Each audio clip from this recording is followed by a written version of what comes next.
pandemia.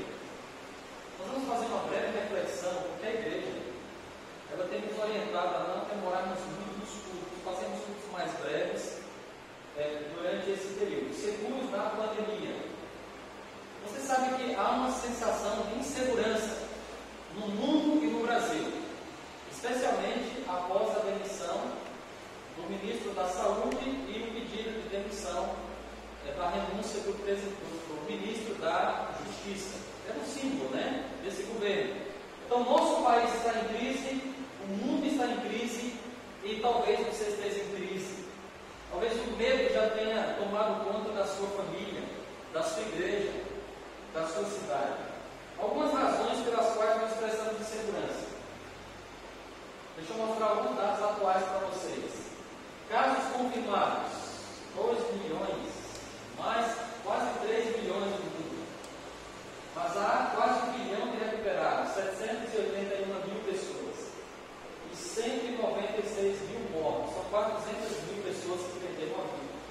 No Brasil, há 52.995 casos confirmados, 26.573 já estão recuperados.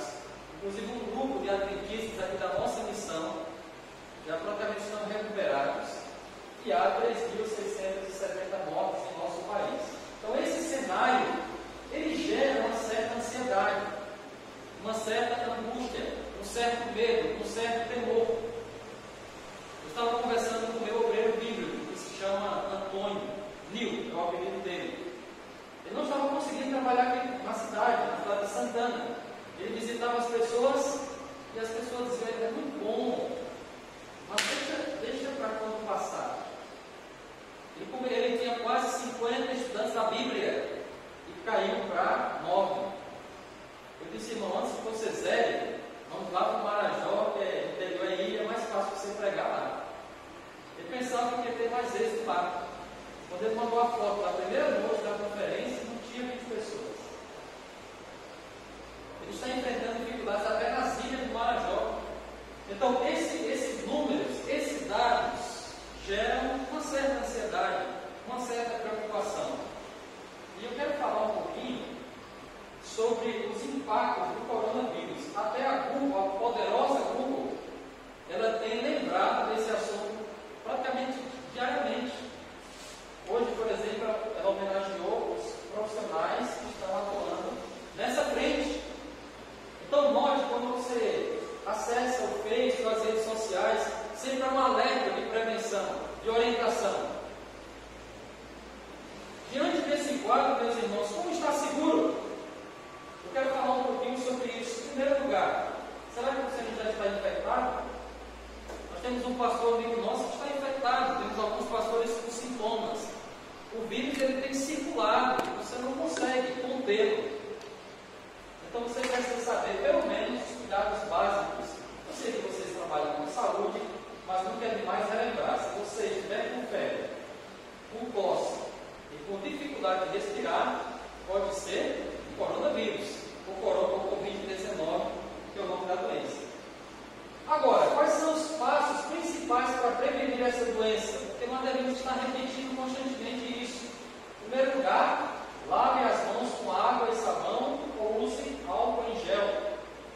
Aconteceu até uma coisa engraçada ontem. Eu fui visitar uma irmã que perdeu o esposo. Antes de chegar na casa dela, eu passei na casa de outra pessoa para resolver algo. E eu disse assim: fulano está aqui? Eu bati na porta e perguntei. E aí a moça veio: está. E eu já trouxe um tubo de álcool gel, né? Está. E ela foi assim do meu lado. Eu abri as mãos assim, ela... E aí eu falei: pode entrar agora. Então, segundo, ela está antenada, né? Segunda dica: cubra o nariz e a boca ao espirrar o possível. Evite aglomerações se estiver doente, né? Mantenha os ambientes bem ventilados e não compartilhe objetos pessoais. Esses são dados do governo. Esses são os passos para prevenir a transmissão da Covid-19. Agora, nessa manhã, eu quero falar sobre os passos para estar seguro na pandemia. Quero convidar você a ver o primeiro passo. O primeiro passo para estar seguro na pandemia. Abra a sua Bíblia agora, por gentileza. O primeiro passo está aqui: estudar a Bíblia. Abra a sua Bíblia em Lucas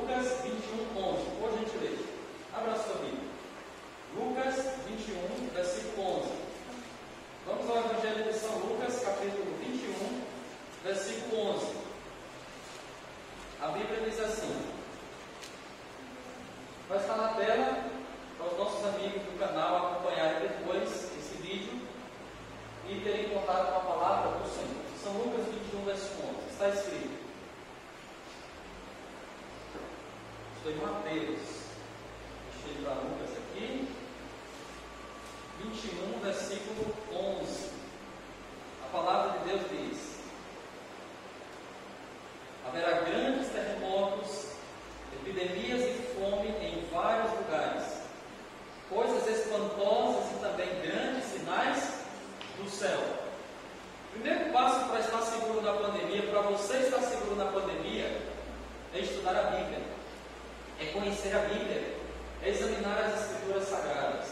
Nesse texto, Jesus fala sobre sinais, os sinais que antecedem a sua vinda gloriosa a essa terra.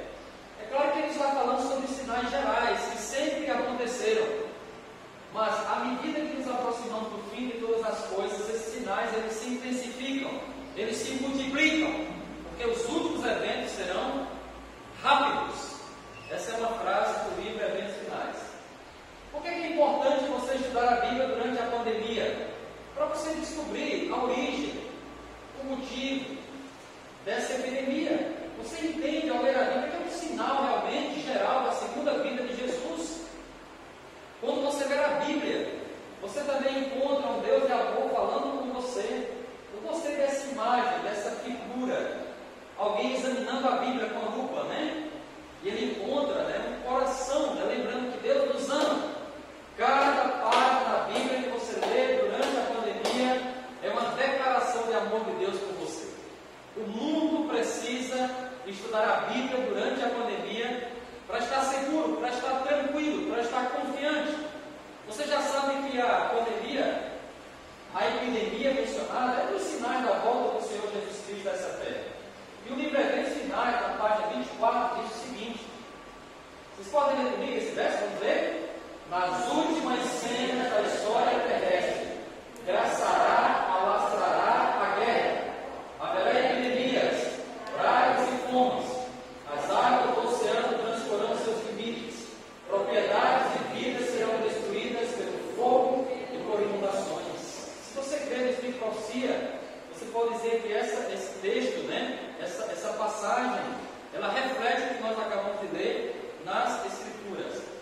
Então, ao estudar a Bíblia, você percebe que é um sinal, mas você lembra também de Mateus 24, a partir do versículo 6, onde Jesus disse: haverá guerras e rumores de guerras, terremotos, fomes, falsos ensinos, mas não vos assusteis, disse Jesus no versículo 7 de Mateus 24, ainda não é o fim, é necessário assim acontecer.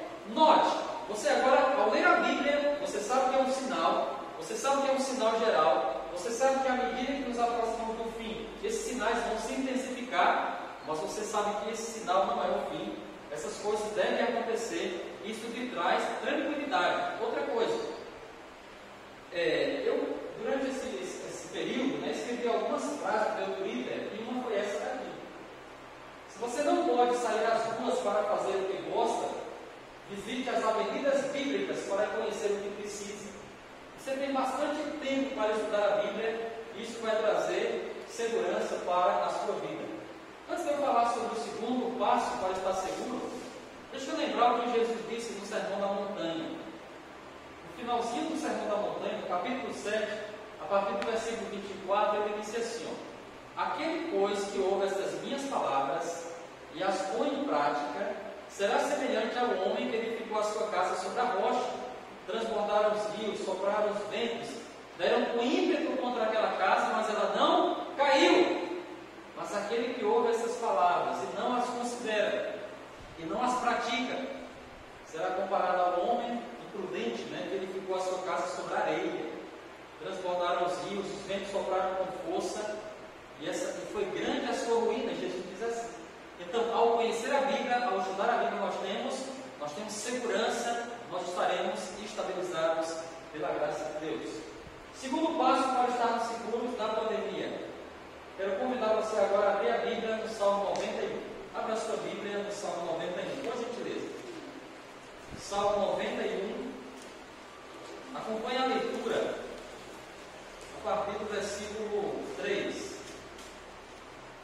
Salmo 91. O segundo passo é confiar nas promessas de Deus. Eu quero destacar algumas delas aqui para vocês, queridos comportores.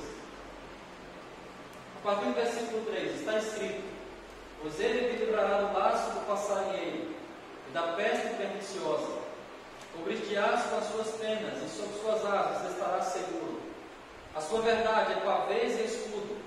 Não te assustarás do terror noturno, nem da seta que voa de dia, nem da peste que se propaga nas trevas, nem da mortandade que assola ao meio-dia. Repita comigo o versículo 7. Caiam 1000 ao teu lado, e 10.000 à tua direita, tu não serás atingido. Essa é uma promessa preciosa para nós que estamos atravessando essa crise, essa pandemia, esse momento único na história da humanidade, que afetou todos os segmentos. Há uma promessa de proteção para cada um de nós. Deus se apresenta como um anjo nesse texto, né? Estendendo as suas asas, as suas penas sobre o seu povo, prometendo ser um escudo de proteção, uma blindagem, né, contra qualquer inimigo. Eu quero convidar você a confiar nessa promessa de Deus. Confie nas promessas de Deus e você vai estar seguro durante a pandemia, amém? Seta que voa de dia, peste que surge à noite, mortandade no meio-dia, em todos os horários você será protegido por Deus. 1000 podem cair ao teu lado, 10.000 podem ser infectados à tua direita, mas você não será atingido, amém? Confie. Há muitas outras promessas de proteção. Se você vê o versículo 7, por exemplo, Deus, ele diz uma promessa, ele menciona uma promessa preciosa: dará ordens, versículo 7 não, perdão, a partir do versículo 11, porque aos seus anjos dará ordens a teu respeito, para que te guardem em todos os teus caminhos. O comportor é alguém que sabe do ministério dos anjos de maneira muito próxima, porque ele experimenta a companhia dos anjos cada dia. Eu trouxe essa foto aqui. Aliás, é uma pintura, né? Lá da Capela Sistina, em Roma. Esse é o profeta Daniel. Já está Daniel, né? Interessante que a arte sacra da Idade Média, ela valorizava bastante os traços musculosos, né? O poder humano, já que estávamos na Renascença, né? Onde o homem começaram a colocar o homem no centro realmente da vida. Mas eu queria destacar para você que Daniel só foi forte, Daniel só foi poderoso porque alguém estava do seu lado. Eram os anjos de Deus, que é um homem contra as garras e as presas de um leão, ou de vários leões. Mas a promessa do Salmo 91 de proteção, de livramento, se cumpre na vida de Daniel na cova dos leões. O anjo de Deus guardou Daniel. O anjo de Deus confortou Jesus lá no Getsemane, na hora mais negra. O momento, irmãos, que definiu a nossa salvação não foi o Calvário. Ela imagem diz que Jesus começou a morrer no Getsemane, quando ele começou a derramar o seu sangue. E ali ele obteve a vitória, quando ele disse: Pai, se não é possível passar desse cálice, faça conforme a tua vontade. Se não há outra forma de salvar o homem, eu vou morrer por ele. Ali ele decidiu morrer. Ele decidiu ir à cruz. E você não vê Jesus recuar na cruz, no julgamento. Mas aqui, a sua alma humana tentou recuar. Mas ele se submete a Deus, à vontade de Deus, à palavra de Deus. E Deus envia um anjo para confortá-lo. E Deus vai mandar um anjo para confortar cada um de nós nessas horas tão excruciantes que estamos vivendo. Talvez você está aqui protegido, né, pelas paredes dessa casa, protegido pela estrutura que a igreja nos oferece, não consiga dimensionar o sofrimento das pessoas fora. Mas eu estava conversando com alguém e ele disse que foi ao Hospital Belém, um hospital que tem um plano de saúde pago. Mas como todo hospital é obrigado a atender de emergência, lógico que o nosso hospital também faz isso. e alguém disse que viu pessoas chegando com falta de ar no Hospital Belém, desesperadas pela falta de ar, e os atendentes desesperados porque não havia médicos disponíveis para atendê-los, porque os médicos também foram infectados. É uma situação desesperadora, mas um anjo de Deus pode voar onde está essa pessoa com falta de ar e pode confortá-la, como fez com Jesus. Amém? Amém. Os anjos de Deus, a proteção de Deus está estendida sobre nós, sobre nossos filhos. Eu gosto muito dessa ilustração. Eu gosto muito dos quadros, né? No passado se valorizavam muito os quadros com temas bíblicos. Quem já viu aquele quadro da Arca de Noé? Já viram nas casas, quando você visita, né? Comportou, observa logo os quadros. Agora você tem que estar esperto. Eu tenho uma amiga que ela foi comportar e ela procurava um quadro para elogiar a família, né? E ela entrou numa casa, ela era uma irmã do interior, ela estava começando a comportar, e ela aprendeu que tinha que elogiar alguma coisa. E quando ela entrou na casa, o primeiro quadro que ela viu foi a Mona Lisa. Grande ali, né? Já pode imaginar o que ela falou, né? Ela disse: "É sua filha." Vai acabar assim para a mulher, né? Mas esse quadro lembra que o anjo de Deus está ao nosso redor, nos guardando, nos protegendo dos perigos. Sabe, irmãos, confie nas promessas de Deus. Eu escrevi no meu Twitter isso aí também. As fake news e as bad news estão por toda parte, é ou não é, irmãos? Infelizmente, muitos jornalistas se tornaram arautos do caos, mas há jornalistas que têm sido arautos de esperança. E você deve ser um cristão que conduz a esperança. Mas onde está a esperança? A verdade e as boas novas estão somente na Bíblia Sagrada. É ali que as pessoas vão encontrar boas notícias, esperança para elas. Há uma promessa linda que eu preciso compartilhar com vocês. Salmo 23. Volte um pouquinho aí. No Salmo 23. Eu quero que você lembre aqui do versículo 4. Se você está sem chão sob os pés, se você está angustiado, desesperado, escute essa promessa. Você pode pensar assim: mas eu já estou doente, meu pai já está doente, o meu amigo já está doente, o meu pastor já está doente.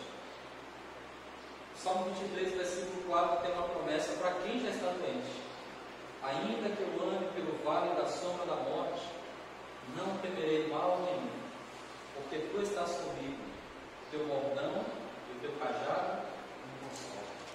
Se você já adoeceu, se você já foi infectado, ou se você vier adoecer, você não vai estar só.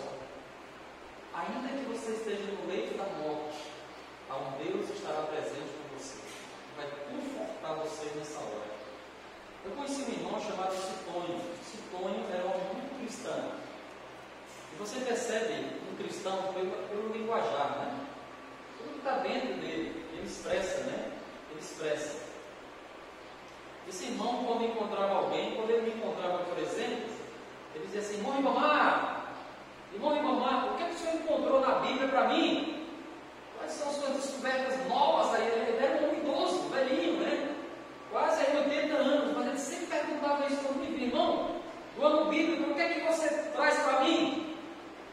E esse irmão era muito espiritual. Ele dizia: irmãos, falava assim para a igreja: o perfume das flores são como o hálito de Deus. Ele era meio assim poético, né? Mas o irmão contraiu um problema no coração e ele precisou fazer uma cirurgia. E ele agora começou a ficar com medo ao se aproximar da data da cirurgia. E quando ele foi para a mesa de cirurgia, deitado ali, ele ficou com medo de morrer. E agora ele lembrou desse salmo. E quando o médico ia rasgar o seu peito, né, para operar, ele começou a recitar o Salmo 23. Ainda que eu ande pelo vale da sombra da morte, não temerei mal nenhum. Nas horas mais difíceis, irmãos, lembre, confie nas promessas do Senhor. E há muitas promessas para os comportadores, vocês sabem. Mas eu quero falar sobre o terceiro passo. O terceiro passo para achar seguro. Abra a sua Bíblia, ore intensamente. Abra a Bíblia aí em 1 Pedro 5,7, por gentileza.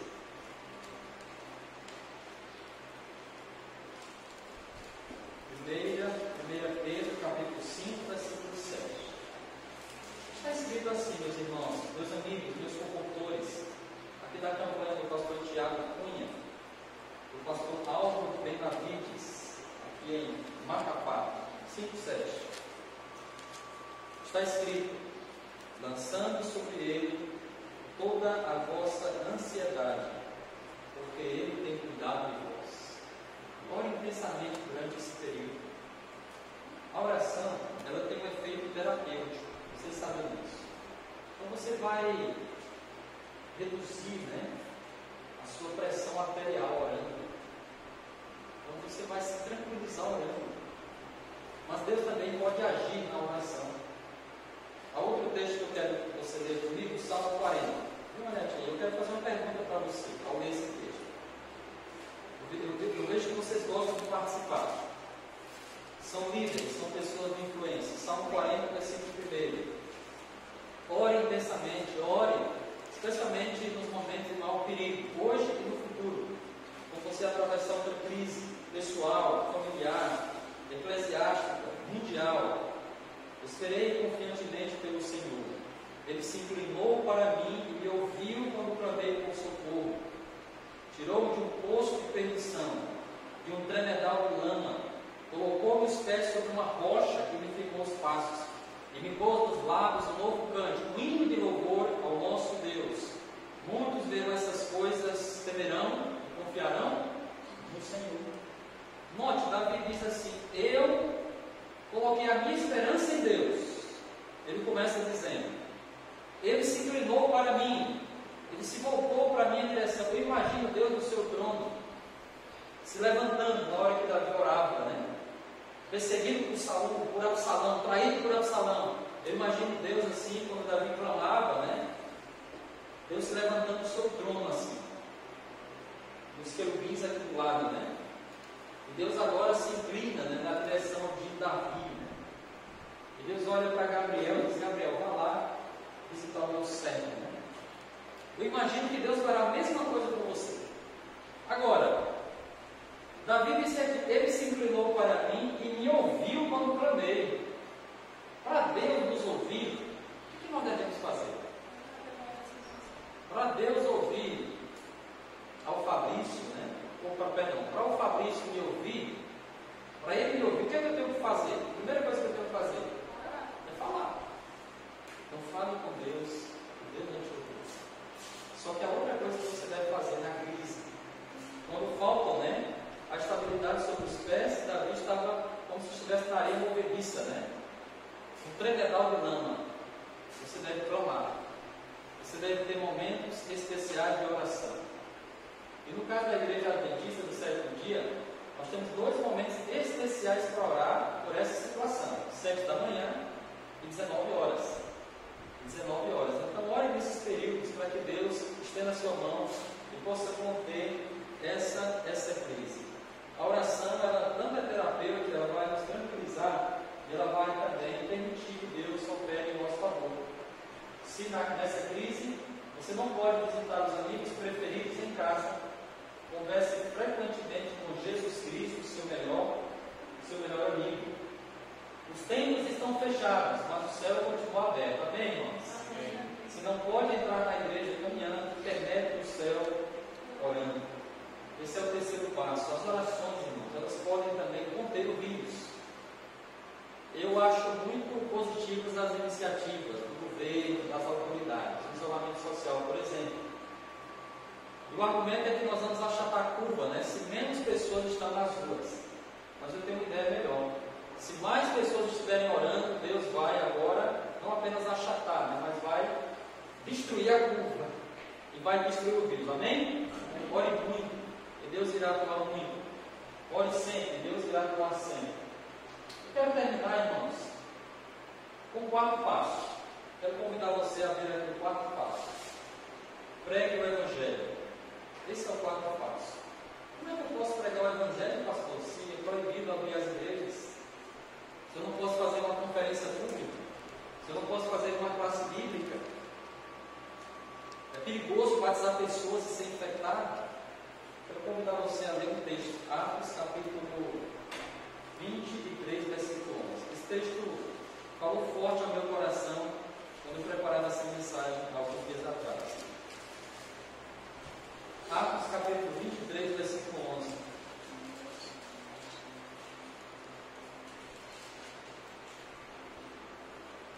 A Bíblia diz: na noite seguinte, o Senhor, pondo-se ao lado dele, disse: coragem, pois do modo porque deste testemunho a meu respeito em Jerusalém, assim importa que também o faças em mim. Paulo chegou a Jerusalém, foi preso rapidamente, foi julgado pelo Sinédrio, e Paulo não estava certo do que aconteceria no futuro. E a incerteza, ela oprime. Ela oprime. Hoje, por que as pessoas estão realmente temerosas? Porque o vírus, não há explicações científicas suficientes sobre ele. Não há vacina. Quando você pergunta quando vai acabar o decreto que fechou o comércio, não se sabe. Não há segurança. Principalmente aqui no Amapá, onde nós estamos morando. E Paulo disse em Atos 20, quando viajou para Jerusalém: eu não sei o que vai me acontecer, mas eu sei que me esperam cadeias. Paulo agora, ele sabe que preso pode morrer. E ele começa a pensar: será que os judeus irão me matar? Será que eu vou conseguir a Roma? O que vai acontecer? E à noite o Senhor Jesus, ele aparece a Paulo em visão. Interessante que diz que Jesus estava ao lado de Paulo. Eu imagino Jesus colocando a mão assim sobre Paulo, né? Ele dizendo assim: Paulo, coragem. Essa é a mensagem de Deus para você, para essa campanha, para esse pastor, para esse irmão, para você, Moisés, para cada um de nós. Coragem, da mesma maneira que você pregou em Jerusalém agora, e foi preso, e foi perseguido, você deve dar testemunho em Roma também, no centro do mundo. Sabe, irmãos, nas horas mais difíceis, Deus não nos manda ficar calados, mas Deus nos manda falar. Nas horas mais críticas, Deus não nos manda nos recolhermos e ficarmos apenas estudando a Bíblia e orando. Deus nos manda sair e fazer o seu trabalho. Fazer o seu trabalho. É claro que nós devemos ser responsáveis, tomando todas as medidas que têm sido orientadas aí. Os de máscaras, a higiene, etc. e tal. Mas devemos levar a mensagem do Evangelho. Devemos levar a mensagem do Evangelho. Pregar o Evangelho envolve riscos. Eu encontrei essa figura e gostei também. O ídolo de Jesus não é um chamado, é uma ordem, né? É mais do que um chamado, é uma ordem para o seu povo, para a sua igreja e para cada povo. Por que você deve pregar mais agora do que antes? Porque há várias razões. Primeiro, o mundo cristão está com muitas dúvidas. Esse pregador cristão, ele faz uma reflexão: onde estão os pastores curandeiros? Cadê o lenço ungido? Então, o mundo cristão, especialmente o segmento pentecostal, está com uma pulga atrás da orelha. Se prometem cura para todas as doenças, se prometem curar os paralíticos, expulsar demônios. Por que não conseguem curar uma gripe, né? A gripe do coronavírus. Não gripe de gripe como a suína e outras, né? A gripe espanhola e outras. Com sintomas mais fortes, é claro. Então, o mundo evangélico está com uma pulga atrás da orelha, e é o nosso momento, irmãos, para esclarecer, para levar a mensagem bíblica verdadeira, que vai trazer conforto, segurança, inclusive para esses irmãos, para essas pessoas. Em tempos de pandemia e pânico generalizado, a igreja deve ser pan-solidária e pan-missionária. Eu coloquei essa frase que um amigo meu escreveu lá da Bolívia para mim. Olha, esse Ribamar é um pan-pastor, né? Assim. Ele brincou comigo, mas pan é tudo, né? Todo. Então nós devemos ser totalmente solidários, totalmente missionários nessa hora de crise. E eu queria dar um dado assim, animador para você. Alguns pensam que os batismos iriam cair. Na América do Sul, você sabe quantas pessoas tomaram a decisão só na Semana Santa? 40 mil pessoas. Amém. Apesar da crise e tudo mais. 40 mil pessoas. As séries sendo preparadas, e nós devemos compartilhar essas séries, levando a palavra de Deus nas horas difíceis. Eu queria terminar essa reflexão desse sábado com uma história verdadeira. Mas antes eu queria só relembrar esses 4 passos importantíssimos. Alguém lembra do primeiro passo para estar seguro? Estudar a Bíblia. Alguém lembra do segundo passo? Confiar nas promessas de Deus. E o terceiro? Orar intensamente. O quarto é pregar o Evangelho. Você sabe que o navio mais famoso da história é o Titanic. E para essas novas gerações, a produção de James Cameron, né?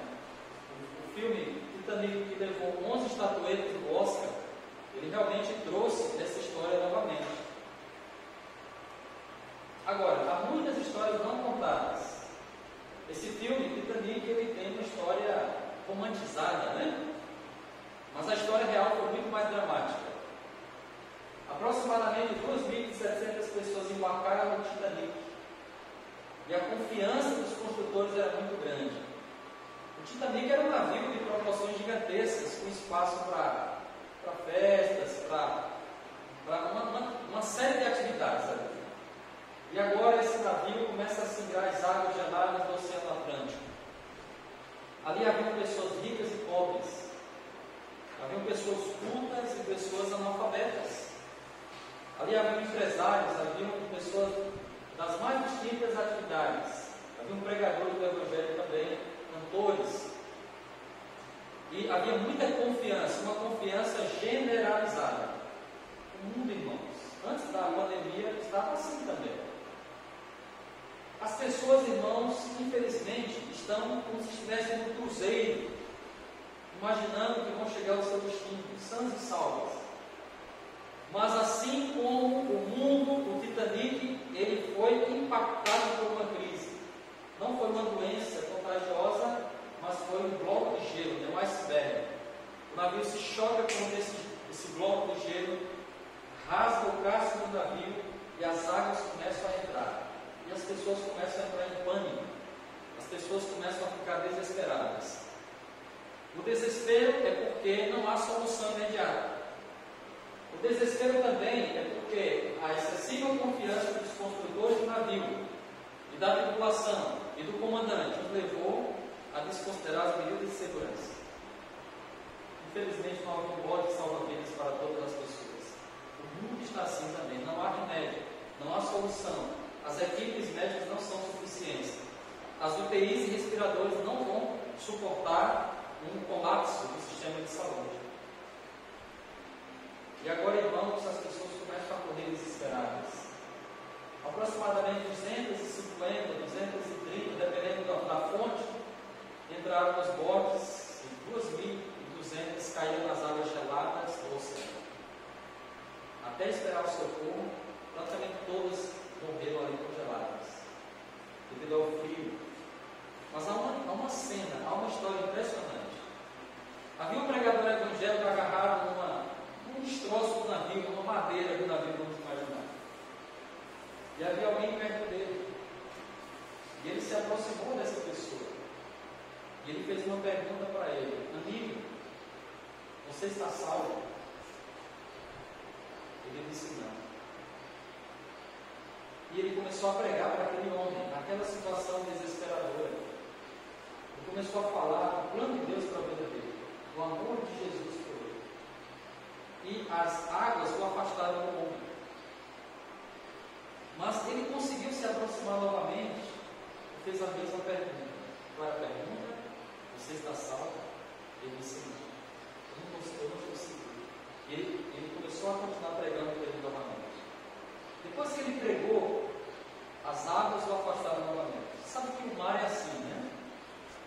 E pela última vez ele conseguiu se aproximar do homem e fez a última pergunta: você está preparado? Você está salvo? Ele disse sim. Eu agora conheço a Jesus e já confessei os meus pecados. E agora estou preparado. Aqueles homens, né? Infelizmente, afundaram nas águas. Mas aquele homem morreu conhecendo a Deus. Sabe, eu quero fazer um apelo a você. Antes que as pessoas percam a vida, e muitos irão perder a vida ainda, pregue para elas.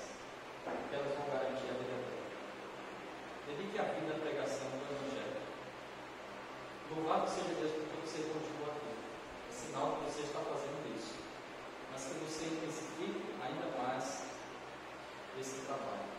Você gostaria de estar seguro, de estar tranquilo? Se você deseja, inclusive, pregar o Evangelho, quero convidar você a se levantar para nós encerrarmos orando a Deus.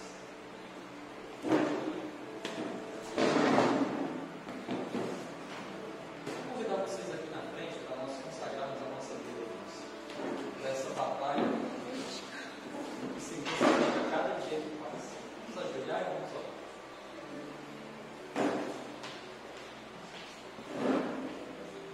Oremos. Querido Deus, eterno Pai, muito obrigado pela Tua palavra. Ela é viva e eficaz. Nessa manhã, nós percebemos que a Tua palavra é luz para o nosso caminho. Nós queremos suplicar como salmista: faz justiça pelo Teu nome, salve pelo Teu povo. Abençoa cada promotor, evangelista, esse grupo que está aqui confinado, aqui em Macapá, todas as campanhas pelo Brasil e pelo mundo. Provê o pão de cada dia nesse momento tão difícil, em que alguns têm se esvair diante de suas mãos, os poucos recursos que ainda sobram. Abençoe também outros profissionais